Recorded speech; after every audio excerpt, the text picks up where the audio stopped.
Alors salut mec, hein, salut fille. Voilà, donc c'est Mustang Argent. Tu me connais depuis le temps. Donc aujourd'hui je vais vous faire une petite vidéo parce que c'est-à-dire que voilà, on est le 15 novembre, il est 11h30 du matin, j'embauche dans à peu près un petit peu plus de 2 heures. Et je me suis rendu compte en prenant une petite bière que ça m'a fait repenser à ma soirée des 18 ans. Et là je me suis dit putain, cette soirée de mes 18 ans, franchement, faut que je leur raconte comment ça a pu être évasif dans mon esprit à ce point-là, tu vois. Donc je vais vous raconter les choses à ne surtout pas faire, hein, tu vois, parce que je suis un éternel con fini, hein, c'est sûr. Euh, je me cache même pas, tu vois. Donc personne n'est parfait, hein, surtout par moi, et donc je vais vous expliquer un petit peu ma soirée des 18 ans et on va un petit peu se marrer. Donc, et bien sûr, quoi de mieux que de parler de la soirée des 18 ans en prenant une bière. Donc, c'était un soir, je sais plus, je crois que c'était... Enfin, c'était pas le jour de mon anniversaire. Le mec, ils vont se dire pourquoi il commence à chercher la date et tout. T'sais. Parce que mon anniv, donc, est le 1er septembre, mais je crois que j'ai fait la soirée vers fin août, un truc comme ça, même pas, ça devait être une soirée d'été. Toujours est-il, bref, que c'était à Foura, c'était chez un de mes copains, donc, hein, et il avait eu sa grosse baraque. Ah là là, elle était belle, sa baraque, il y avait beaucoup de pièces pour se paumer quand t'es bourré et tout ça. Donc j'avais été chez lui et en fait voilà, tu vas un petit peu te foutre de moi mais je n'avais jamais vraiment pris de cuite à part à mes 18 ans du coup, tu vois, c'était mes vrais débuts quoi, mes vrais débuts dans l'alcool, dans la vie, tout ça quoi. Donc tu vois, l'alcool, bon, je ne connaissais pas trop quoi. Donc j'avais pris un verre de vin ou de rosé comme ça de temps à autre avec papa quand c'était les périodes de Noël, mais voilà, c'est tout quoi. Donc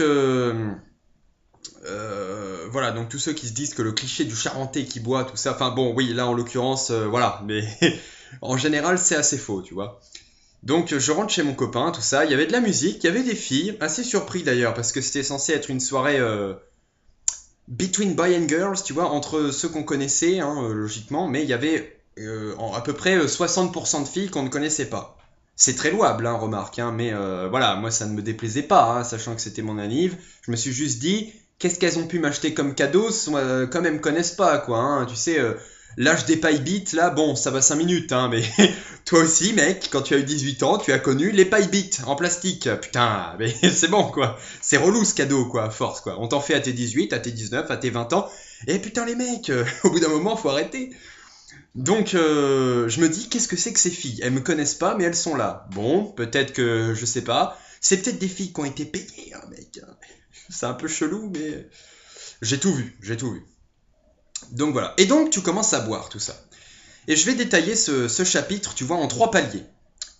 Pour moi, l'alcool présente trois paliers de niveau de bourration aiguë, tu vois. En parlant de thème, en parlant d'être alcoolisé, il y a trois paliers, tu vois. Donc le premier palier, c'est ce moment, tu vois, où tu commences à boire, donc tu bois peut-être trois bières, peut-être une bière hein, pour les filles, peut-être un pack entier hein, pour un mec, peut-être une bouteille de vodka, je ne sais pas. Ce moment où tu commences à être bien, tu commences à être joyeux, tout ça, et où tu te dis, tu poses ta bière comme ça, tu te dis, putain mais ça je l'ai vécu il y a 30 secondes quoi. Et j'avais l'impression d'être sobre, comme si tu vois, tu étais bourré un petit peu entre temps. Bref, tu sais que tu as bu, mais tu es largement capable de tenir un discours encore sur la politique ou ce genre de truc, tu vois. Donc voilà, ça pour moi c'est le premier palier. Et c'est le palier que tout le monde devrait respecter s'il choisit de conduire après par la suite ou quoi. Ce que bien sûr personne ne fait. Ensuite, vois-tu, donc si tu continues à boire, il y a le second palier. Le second palier, mon gars, c'est ce moment, tu vois, où tu commences à boire et tout, et là où tu sais que tu es bourré, hein, tu vois, tu sais que tu es bien bourré, mais tu continues à faire de la merde, tu t'en fous, et tu as souvent, très souvent quelque chose à oublier, donc tu bois encore plus, tu vois, et ça te brainfuck, hein. Donc ce palier, tu vois, tu sais que tu es bourré, mais tu continues à boire et tout. Et surtout, petite anecdote, si jamais tu es à la bière, et que tu te bourres la gueule à la bière, hein, on ne sait jamais, hein, voilà, certains ont l'âme assez sensible, hein, tu vois, et se bourrent la gueule avec tout ce qu'ils trouvent, notamment avec la bière. Eh ben, mon pote, il arrive ce moment, je l'ai fait aussi, hein, où tu vas plus souvent pisser que tu ne te resserres. Tu sais ce moment, mec, où tu vas plus souvent pisser que tu ne bois de bière. Alors là, concernant la bière, c'est bien, hein, parce que si jamais tu bois plus que tu vas pisser avec de la bière, mon pote, comment ça va te brainfuck la tête le lendemain, hein, je te dis pas. Donc avec la bière, c'est normal, ça te donne envie de pisser, mais si tu commences à aller pisser, tu peux t'en enfiler 30-40 hein, derrière, y a pas de problème, hein. Ça, après, tu vas juste dégueuler, mais voilà, ça va pas te faire un blackout, hein. Donc, ce moment est assez chelou, tu vois, quand tu vas plus souvent pisser que boire, c'est déjà que t'es pas mal, tu vois, en général. Donc voilà, et c'est souvent d'ailleurs en fond de second palier hein, que les gens dégueulent, hein, tu vois. Et alors ensuite, mon pote, putain, pour finir, il y a le troisième palier. Alors le troisième palier, c'est le palier de la mort, tu vois, que j'appelle, c'est celui qui pour moi est pire que tout, tu vois. Je, C'est-à-dire que en fait, très souvent de fois, c'est le blackout, tu vois. Si, comme moi, tu commences à boire en fait à 21h30 des verres de vodka pur parce que j'avais commencé à apprendre le russe et qu'en fait j'étais pas du tout russe dans ma tête, et ben mon pote, je peux te dire qu'à 22h30, 23h, une heure après, j'étais couché, mon gars. Alors, et donc ce troisième palier, c'est ce moment où, en fait, tu vois, tu te réveilles par miracle. Tu essaies hein, de chercher ton portable. Entre-temps, tu touches le cul à Pierre-Paul Jacques machin qui te prend pour un gay. Et tu trouves ton portable. Tu regardes l'heure. Et là, tu vois, oh, 3h28. Ok.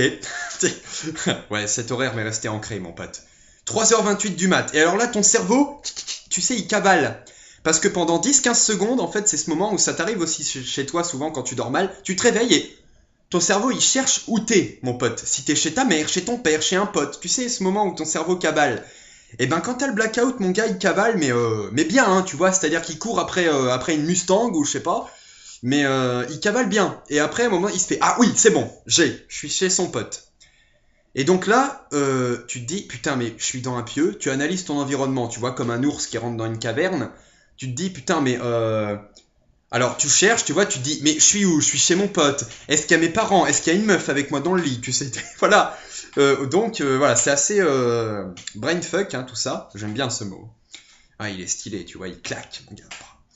Donc voilà. Et là, c'est à ce moment-là que t'as la plus bonasse de toute la soirée qui ouvre la porte. C'est à se demander pourquoi elle vient de voir toi, hein, sachant qu'elle est plutôt pas mal, tu vois. Bon, je me considère pas non plus comme un reclus de la société, mais voilà. Et là, elle te parle, mon pote, comme on parle à un chien malade. Elle te fait ça va? Oh putain. Là, tu te dis oh my god, qu'est-ce qui s'est passé là?